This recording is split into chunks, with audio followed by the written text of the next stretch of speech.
皆さんおはようございます。こんにちは、こんばんは、あきこです。今回の動画では私が日本で働いていておかしいと思うことについてお話をしていきます。ぜひ最後まで動画を見てください。私は日本で日系企業に勤めています。日系の大企業で働いています。皆さんは日本で働くことに対して何かイメージはありますか？皆さんは日本の会社で働くことについてどんな印象を持っていますか？今回は私が日系企業で働いていておかしいと思った経験を3つお話しします。1つ目は飲み会について、2つ目は残業について、3つ目はメールのルールについてです。まず飲み会についてです。日本の会社ではよく飲み会が行われます。同僚と飲みに行くことが多いです。皆さんの国ではどうですか？日本では飲み会という場は仕事以外の場面で交流をする良い機会とされています。仕事の場以外でコミュニケーションをとる良い機会とされています。特に年配の方はそう考える傾向にあります。私は基本的に飲み会が好きです。ですが、ちょっと違和感を感じたことが前にありました。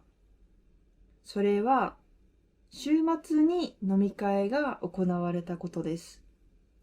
週末に飲み会が行われて、しかも3、4ヶ月前から日程を調整しないといけなかったです。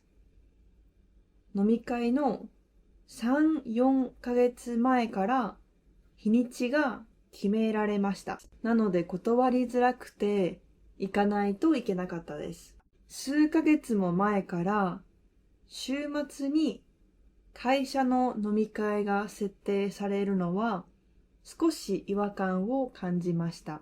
他にも飲み会を断った時に理由をかなり詳しく聞かれたこともあります。なぜ飲み会に出られないのか説明をしないといけなかったです。飲み会は仕事ではありません。なので行かなくてもいいはずですが、そのように理由を聞かれて少し疑われたような気持ちになりました。理由を詳しく聞かれると断りにくいし、疑われているような気持ちになりました。しかも飲み会に行くと一次会だけではなくて二次会に行かないといけない雰囲気もあります。何度も二次会に行こうと誘われて断りにくく感じることもあります。正直しつこく感じることもあります。皆さんの国ではどうですか？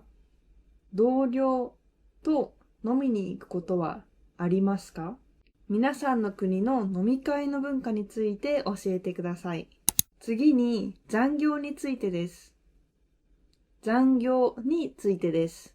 私の友達で月に80時間から100時間ぐらい残業をしている人がいます。かなり長時間労働になります。私は最大40時間残業をしたことがあります。月に80時間ぐらい残業をしていた友達は、なんと朝5時半に会社に行って、10時ぐらいまで働いているとお話をしていました。とても驚きました。その子は一日のうち仕事しかできないと話していました。残業時間が長いというのは私の周りだけではなくて、多くの人が日系企業では経験をしていると思います。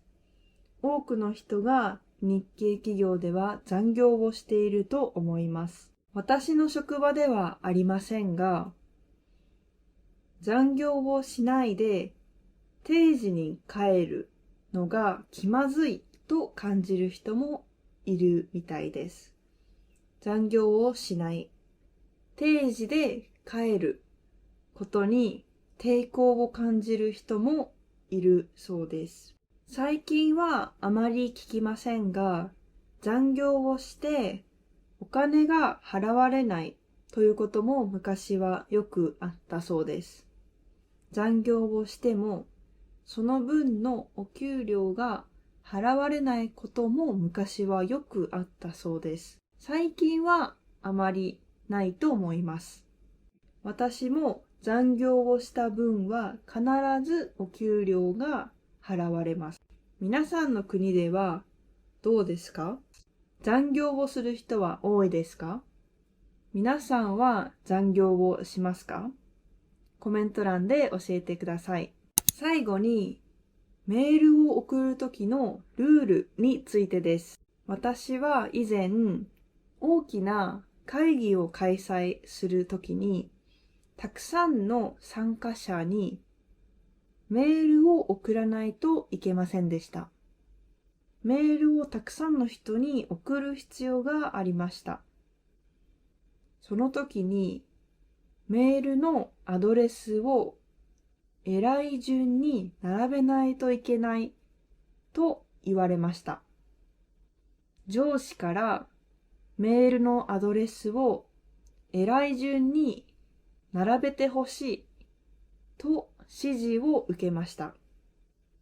指示されました。私はとても驚きました。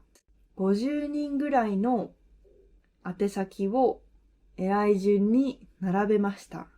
とても時間がかかりましたし、なぜそのようなことをしないといけないのか、正直よくわかりませんでした。皆さんの会社でもそのようなルールはありますか？何か面白いルールや少し変わったルールがあれば、ぜひコメント欄で教えてください。今回の動画では、私が日系企業で働いていて、おかしいと思ったことについてお話をしました。ぜひ皆さんの会社についても教えてください。最後まで見ていただきありがとうございました。また次の動画でお会いしましょう。またねー。